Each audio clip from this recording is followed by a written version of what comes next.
esta segunda edición ha invitado a Edgar González, viejo conocido y amigo. Gracias.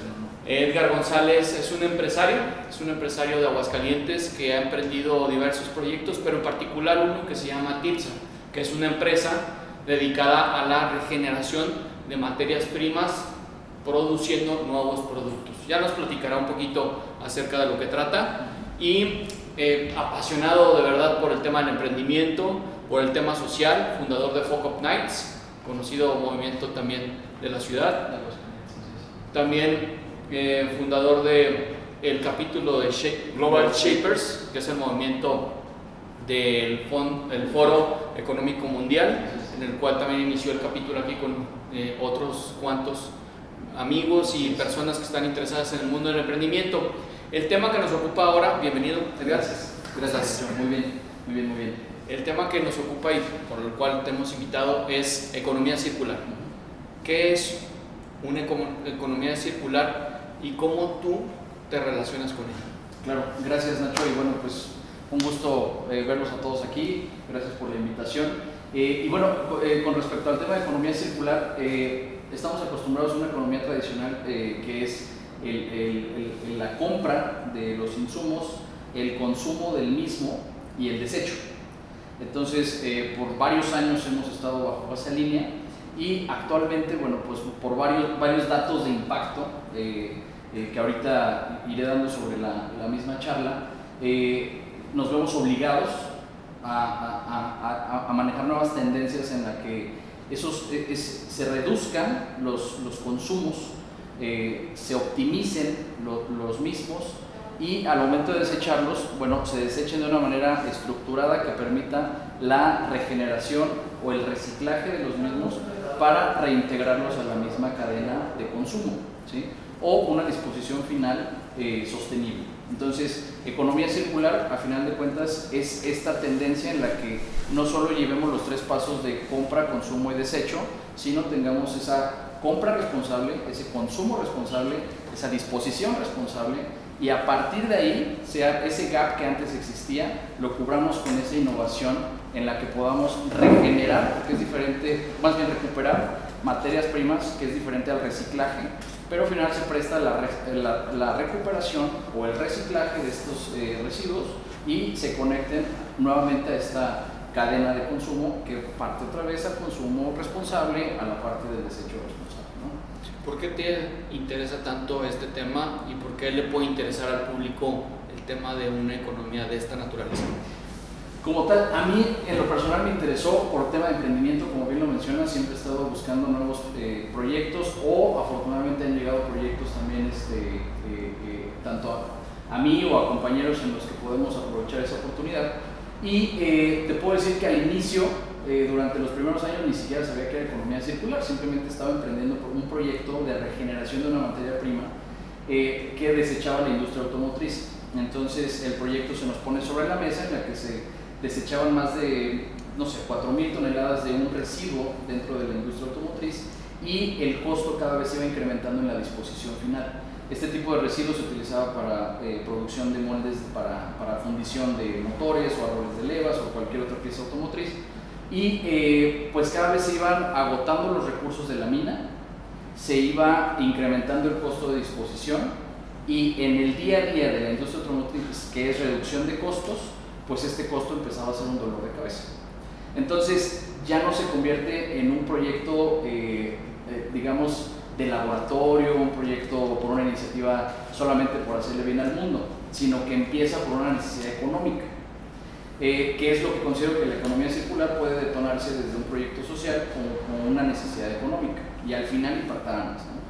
Entonces, a mí me interesó mucho porque en este proyecto como tal, TIPSA nace creando un sistema para el reciclaje de arenas sílicas, que es este residuo industrial que te comento, y nos vimos forzados a un crecimiento pues, exponencial, ¿no? En donde no hay espacio para el emprendimiento. La realidad es que ahí son números y si tienes una innovación tiene que funcionar para el día 1 y tiene que generarte resultados para el día de ayer, ¿no? Y todavía reducir los costos de ese proceso año con año. Entonces fue una carrera de locos como tal y en esa investigación, en esos años en los que fueron muy complicados en el emprendimiento, llegamos a reciclar un promedio de 500 a 800 toneladas como máximo de esa arena sílica mensual. Y pues empezó a llevarnos a un borde de decir, ¿sabes qué? Necesitamos poner los pies sobre la tierra, identificar qué más podemos hacer, porque estamos ya muy absorbidos por este proyecto y estamos inclusive llevándonos a números rojos, ¿no? Entonces es otro aprendizaje de la economía circular que más al rato platicaremos. Entonces, cuando empiezo a identificar cómo pivotear, cómo identificar otro tipo de proyectos sobre esta línea que ya llevábamos, en la cual platico brevemente, hicimos alianzas con centros de investigación, universidades, mismo INADEM en ese entonces. Entonces se hizo un proyecto integral en el que no me di cuenta que se estaba desarrollando una metodología en la cual al día de hoy podemos poner cualquier residuo y con esa metodología desarrollar un proyecto de economía circular para la industria, ¿no? Entonces, al día de hoy que me pongo a estudiar un poco más sobre lo que es economía circular, pues me doy cuenta que era tal cual, era un consumo exorbitante de esta materia prima, se tenía un uso, el cual pues lo mejor que podía hacer la industria, y un desecho que aunque tuviera una disposición final autorizada por las autoridades ambientales, pues ese costo era impresionante. Nuestra innovación lo que hizo tal cual fue, ¿sabes qué? Lo consumes, lo usas, lo desechas, pero yo mismo lo regenero y te lo regreso nuevamente para el consumo. Y en esa innovación todavía había mucho que mejorar. Y solo con lo que nosotros creamos, redujimos el costo en más de entre el 30 al 50% del costo de esa línea de costo de la materia prima, ¿no?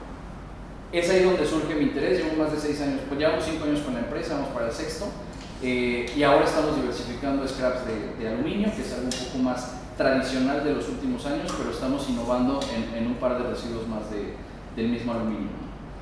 Dentro de toda esta experiencia, ¿cuáles son los obstáculos a los que se ha enfrentado la empresa? Sobre todo porque es un nicho muy especializado.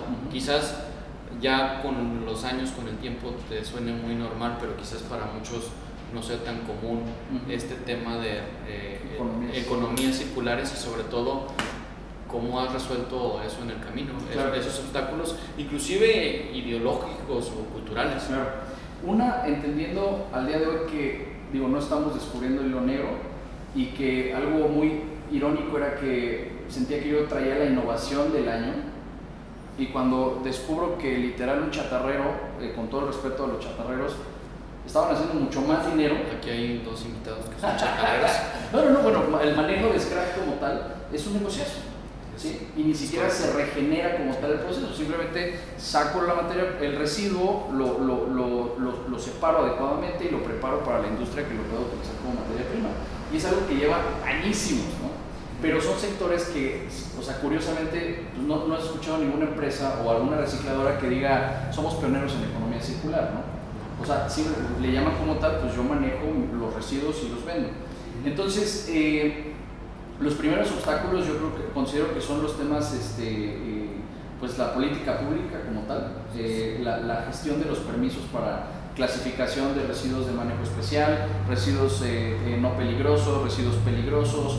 Pues es un tema que cualquier emprendedor que busque llevar adelante una economía circular, pues al final se va a topar con esa política pública que ha evolucionado, ha trabajado, pero sin embargo considero que hacen falta más proyectos innovadores para que se puedan incentivar este tipo de proyectos. ¿Por qué? Porque finalmente le estás apostando a algo que no sabes si va a funcionar. Me suena a cualquier emprendimiento, pero te metes en que si la riegas puede haber multas muy fuertes por las autoridades, ¿no? Si tú no puedes hacer ningún pilotaje a nivel industrial sin las autorizaciones previas. Y muchas veces las autorizaciones se quedan como, a ver, espérame, deja ver en qué clasificación entra. Y ese proceso te puede tardar un año, ¿sí? O más, ¿no? En la gestión de los permisos. Entonces, un primer obstáculo es la gestión de los permisos con base al residuo que quieras transformar. Y un segundo reto que va tal cual junto con pegado, pues es el tema económico. Porque cualquier proyecto emprendedor, por más que hagas una corrida financiera y un cálculo de un riesgo, pues estás esperando que esa inversión tenga un retorno de la misma en un tiempo determinado. Entonces, esto lo conecto con cualquier innovación. Pues en la innovación no sabes cuándo vas a tener el output esperado, ¿no? Claro. Entonces, te manejas en un tema de residuos, dices, invierto, ¿sale cuánto? Pues a nivel laboratorio me dice que esto, híjole, pues vamos a hacer todo el esfuerzo por bajar el capital. Se intenta, no funcionó. Entonces hay que hacer todo un esfuerzo como emprendedor para bajar el capital y apostarle al segundo y tener la documentación adecuada para mostrar que se está avanzando, ¿no? Entonces esa carrera muchas empresas no la soportan. ¿Por qué? Porque están acostumbrados a reducir sus costos e incrementar las ventas o mejorar el precio de venta. Esa es la mayor inercia que tiene la industria desde infinidad de años. Hoy el que está empujando pues, es el consumidor. Considero que el consumidor empieza a ser un poco más consciente de las problemáticas del mundo, en la que pues ya obligas a las empresas, ¿sabes qué? Esta botella es plástico reciclado, pues ¿sabes qué tipo de tela es? Si se hace aquí, empieza a haber muchas certificaciones en la construcción, muchas certificaciones en la industria, pero se va adoptando a un ritmo que al menos ahorita por los estudios del Foro Económico Mundial, del Banco Mundial, pues para el 2050 pareciera que estamos lejos, pero es mañana y estamos prácticamente duplicando la cantidad de residuos. Pero bueno, son datos que ahorita te voy compartiendo. En tu experiencia en el Foro Económico Mundial, ¿es un tema que se aborda, que se desarrolla y qué están haciendo las empresas y los gobiernos para poder hacerle frente a este reto? Mi experiencia como tal con el Foro Económico Mundial es una experiencia de una plataforma virtual a la que tenemos acceso. Algunos compañeros de Global Shapers de mismo Aguascalientes han tenido la fortuna de estar presentes en los foros tal cual, pero la extensión desde la que yo participo, que es Global Shapers, tenemos la ventaja de acceder a toda la documentación del mismo foro. Entonces, justo ahí hay un reporte que una buena amiga que no de tardar en llegar me compartió unos datos impactantes. Completamente es parte de la agenda, o sea, lo que es cuarta revolución industrial y el tema de economía circular, yo creo que son las dos macrotendencias en auge tanto en el Foro Económico Mundial como en el mismo Banco Mundial. Te doy algunos datos y que me gustaría mucho en la publicación del video anexar las ligas de los reportes que son gratuitos y con acceso libre. Son más de 15 reportes de 150 hojas, pero a quien les interese, de verdad son datos de impacto. Analogías que venía leyendo hace rato con mi esposa, ponían el ejemplo del plástico. No sé, si nosotros ahorita queremos darnos una idea del consumo que estamos teniendo de plástico, de lo que hemos generado en los últimos 65 años que ha estado la producción del mismo, hablaba mucho de hacer una pregunta de si sabes o dimensionas el peso de 1000 elefantes. Entonces, bueno, la pregunta, no, otra analogía es, bueno, imagínate el peso del Empire State, multiplícalo por 25,000, ¿sí? Eso es lo proporcional a uno de los 65 años de la producción del plástico. La producción total de plástico es de más de 8.300 millones de toneladas de plástico en los últimos 65 años. Y lo más sorprendente es que de esas 8.300 millones de toneladas se produjeron la mitad se produjo en los últimos 13 años. Entonces, la aceleración de la producción y del consumo está siendo exorbitante. Luego viene ahora el tema social. Somos ahorita un poco más de 7,000 millones de habitantes en el mundo. Somos lo doble de 1970. Para el 2050 se espera que seamos alrededor de 9,000 millones de seres humanos. Y para finales de siglo, alrededor de 12,000. Entonces, estamos creciendo tanto el desperdicio y estamos creciendo la población. Son datos que ahorita vamos a conectar. Luego nos vamos al tema de quién consume y quién produce o genera más residuo. La mayoría de los países desarrollados representan el 16% de la población en el mundo. Ese 16% genera una tercera parte del total de los residuos del mundo. Voy a un dato que me faltó comentar. Ya hablamos de los 8.300 millones de toneladas en los 65 años. Si nos vamos a un año, 2016, produjimos más de 242 millones de toneladas de plástico. De esos 242 millones de toneladas de plástico, son el 12% del total de residuos sólidos del mundo. O sea, no sé si vamos dimensionando un poco. O sea, tal cual, si juntáramos ahorita todo el plástico que hemos generado en estos 65 años, cubrimos toda Argentina, de puro plástico. Entonces, el tema ya no va solo al emprendimiento, no va solamente me levanté con ganas de ayudarle al mundo, ¿no? sino una pregunta que nos hacemos mucho es, ¿realmente nos sentimos con la soberbia, con la arrogancia de decir, hay que salvar al mundo? ¿Es salvar al mundo o salvarnos a nosotros? Porque con estos números que te estoy dando, que son apenas el intro de los 15 reportes que tiene tanto el Foro como el Banco Mundial, o sea, es el intro tal cual, pues más bien uno se pregunta, lo que tenemos que trabajar es por nuestra permanencia en el mundo, ¿no? Entonces sí es prioridad tanto para estas esferas como lo debe de ser para nosotros. Y desde esa perspectiva, ¿qué debieran hacer las universidades como para introducir o para sembrar esta semilla en los estudiantes para lo que viene? Claro. O sea, en emprendimientos, en cultura, en formación y en conciencia también. Claro. Pues yéndome un poco al tema de conciencia, como dice otro gran amigo, o sea, el ser humano no necesita ser salvado, sino necesita un mayor grado de conciencia, ¿no? Entonces, ese mayor grado de conciencia pues te abre un universo, ¿no? O sea, completo, despiertas. Muchas veces pues entendemos que la vida no es sencilla, y menos en estas épocas en las que la competitividad es muchísimo más acelerada, pero seguimos pensando en nosotros. Yo veo generaciones, incluida la nuestra, que empiezan a ser más conscientes. Sin embargo, sí necesitamos un trabajo colaborativo, no solo de las universidades.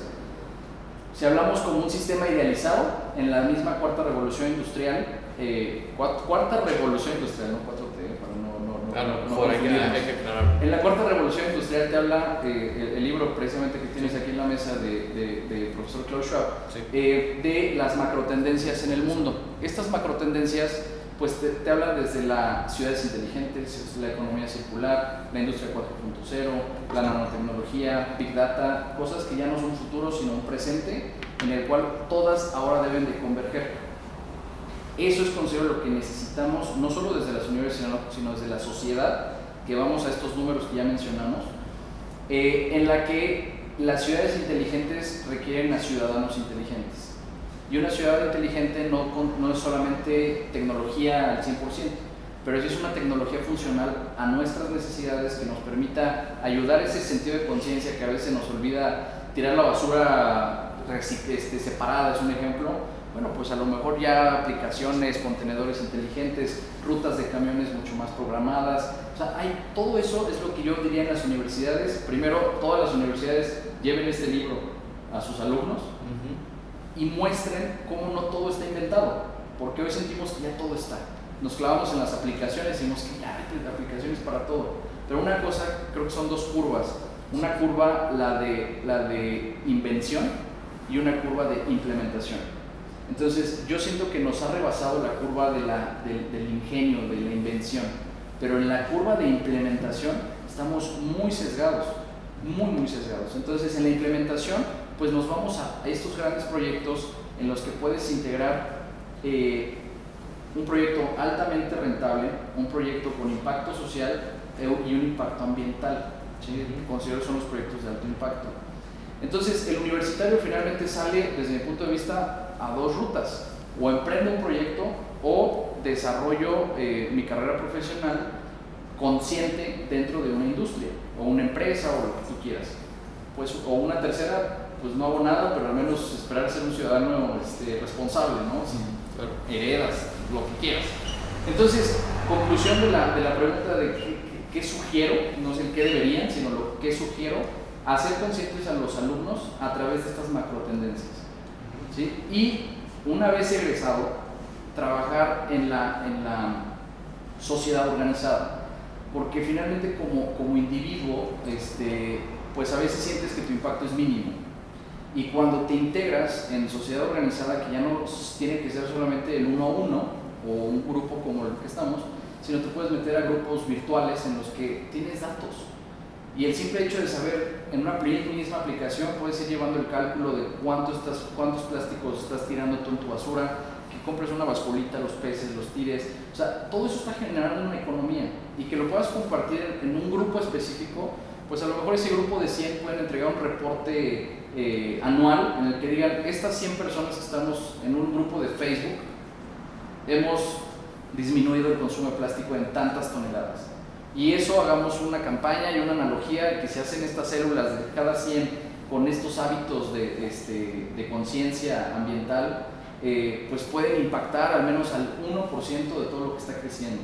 ¿Sí me explico? Entonces, claro, es conciencia de todas estas... acción e implementación. Así es. Ahora, si llega un grupo de personas interesadas en este tipo de dinámicas, ¿dónde se encuentra la rentabilidad? ¿Cómo puede ser verdaderamente benéfico frente a esta ideología de siempre ganar dinero versus ganar otra cosa, ¿no? Que puede ser un entorno, puede ser un paisaje, puede ser una mejor convivencia entre los miembros de tal comunidad, tal colonia o tal barrio? Pues mira, si lo hablamos como emprendimiento, o sea, porque finalmente buscarías la rentabilidad si te vas a comprometer en un emprendimiento. Si lo hablamos desde el ciudadano que colabora dentro de una empresa, pues la economía circular pues puede ser más un tema de conciencia ecológica, más allá de una economía circular completa. Entonces me voy a enfocar ahorita al que abrazaría un proyecto emprendedor y que diría, me conviene dedicarme a un proyecto de economía circular que hacer una aplicación o que construir unas casas o que me voy a dirigir a ese. Sí.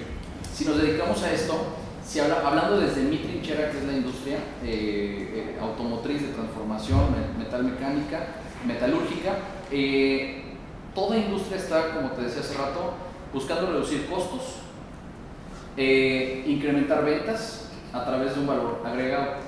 Cada vez el consumidor es un poco más consciente y hace un poco más difícil la venta, ¿no? Entonces, cuando tú te metes a la industria, bueno, pues hay áreas increíblemente padres, ventas, finanzas, procesos y demás, pues a veces las ideas se van agotando, ¿sí? Así es. El costo... Se vuelve cíclico, incluso el mismo pensamiento dentro de la organización. Claro, o sea, el de compras, ¿qué es lo que mejor puede hacer? Pues buscar al proveedor más barato. No le interesa el proceso que hay detrás, ¿no? Es más barato, misma calidad. Sí. El de ventas, pues encontrar un nicho con mayor precio de venta para incrementar los márgenes de utilidad.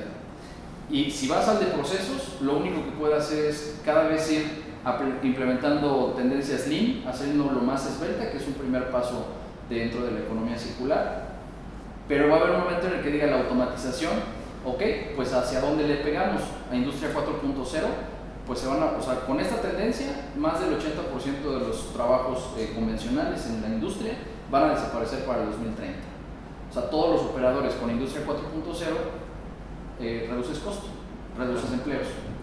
Entonces, hay un factor que considero que hace falta en la industria, pero que a final de cuentas es una lucha de un consejo de administración que diga, somos conscientes que necesitamos inyectar parte de las utilidades en la innovación, no solo para el beneficio del mundo, que debería de ser la primera prioridad, pero dejémoslo en el mundo capitalista. Que es contralógico ese pensamiento, es decir, el mundo del capital es cuántos dígitos voy a crecer el siguiente año, claro, qué tengo que hacer, ya sea en costos, ya sea en volumen de ventas o ya sea en disminución de procesos. Sí, empresas, repito, si nos vamos, voy a concluir en este punto y lo voy a enlazar a otro de unos números que te compartí. Si nos quedamos con el tema de rentabilidad, una empresa que ya tiene un desarrollo organizacional bastante estructurado, pues es el que más cercano está a tomar unos puntos de su rentabilidad y decir, vamos a inyectarlo en innovación. Y aún así, para el encargado de innovación es un dolor de cabeza. ¿Por qué? Porque es con este presupuesto, quiero que en un año me hagas rentable esto, ¿no? Claro. Pero finalmente es lo que podemos hacer. Ese es el reto de la innovación. Y dentro de la innovación está la parte de economía circular. Es decir, pocos recursos maximizan de alguna manera la creatividad, pero también limitan la innovación. Yo creo que lo que limita es la iteración, porque finalmente tú puedes tener un budget para un proyecto y sales y dices, ya casi lo logro, sí brother, pero ya no tengo para el del siguiente año, porque yo esperaba resultados en este. Oye, pero ya tengo el aprendizaje, déjame iterar. El problema entonces es la inmediatez, la prisa. La inmediatez y la prisa. Sí. Esta ansiedad del resultado más que del proceso. Pues ansiedad del resultado y la desesperación de no perder mercado. Porque si nos vamos, repito, a industrias grandes, pues tendrán cómo sostenerlo. Si nos vamos a las industrias pequeñas, pues ellos estamos urgidos en pagar nóminas. ¿Sí? Estamos urgidos en cubrir nuestros flujos. Entonces, y vivir bien. Vivir bien, pero que sea vivir bien. Me voy a las MIPYMES. Así es. pues a veces llegas a priorizar la empresa y después a ti, desafortunadamente, y lo digo como una realidad que al menos he visto yo en los emprendedores pues del ecosistema. Ya después viene la conciencia de decir, bueno, yo también lo merezco, vamos a balancear, y hay otros que dicen empresa pobre, empresario rico, otros que es el otro extremo. Ojalá sea un balance, pero es decisión de cada quien. Pero vámonos ahorita a la MIPYME, que si no ha crecido a ser una empresa tractora es porque tiene problemas de crecimiento. Si tiene problemas de crecimiento, bueno, pues si lo desmembras, puede ser por ventas, por proceso, por costo, por N cantidad de cosas. Pero imagínate en qué momento, si una empresa estructurada, ya dijimos que es tan complicado quitar sus puntos de rentabilidad de innovación, una MIPYME en qué momento va a decir, ¿sabes qué? El 10% va, hay muchos que dicen, va a reinversión, pero realmente hay un proyecto, hay una metodología, que ese es otro factor que considero que hace falta para la empresa y que el mismo gobierno lo puede apoyar en eso. No solo con recursos, sino con capacitación, que últimamente lo he visto aquí en Aguascalientes, que hay capacitación de Industria 4.0, hay capacitación de distintos programas, ¿no? Si buscas, hay. La pregunta es, ¿vamos lo suficientemente rápido para la meta que ya nos, o sea, más bien para el desborde que ya nos pusieron para el 2050? Así es. Ahora, ¿los objetivos del milenio son filosóficos o realmente hay una lucha de los grandes, de los que están en el top de la bolsa en Nueva York? Híjole, bueno, pregunta difícil que yo no me siento con los elementos para responderlo, te doy una opinión y regreso al tema de la... Si me permites, antes nada más acabar tantito con el tema de la rentabilidad, ¿en qué momento te animas a hacerlo rentable? Te estoy hablando de las mismas industrias que ya llevan una inercia y que es complicado meter el factor de innovación. Entonces, para ellos es complicado, pero para quien no sería complicado, bueno, sería menos complicado, quien va empezando de cero, que no tiene un costo, que no tiene un flujo, una nómina que cubrir urgente, que tiene el proyecto, un paradigma de cómo hacerlo. Y ahí es donde inyecto a los centros de investigación y a las universidades. Tanta práctica profesional, tanto esto, ok, seguramente un grueso de la población es necesario que entre a la parte productiva para reducir costo, mejorar la rentabilidad y finalmente todos nos vamos a calidad, a costo y a rentabilidad. ¿Sí? Pero los universitarios que dicen, híjole, ¿qué proyecto hago? ¿Qué proyecto? Pues la carrito de paletas con panel solar que me haga, o sea, ingenio tienen. Pero si les pones las problemáticas reales del mundo y le dices, oye, a ver, esta empresa tiene un residuo tóxico, tira aceites, ¿qué podemos hacer con ellos?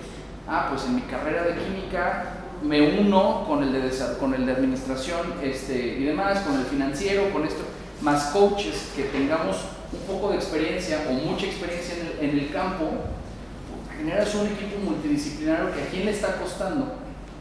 O sea, prácticamente el costo está distribuido entre la universidad, entre el tiempo del empresario y demás, y es muy distinto salir de la universidad o del centro de investigación diciendo, oye, este aceite yo ya lo pude deshidratar, ya lo pude mezclar con otros químicos y ya te sustituye el gas LP. Eso que te acabo de narrar existe y es el combustible que hoy yo estoy consumiendo. Es decir, son equipos multidisciplinarios que desde una óptica queremos hacer todos algo distinto y cada quien pone sus propios recursos para lograrlo.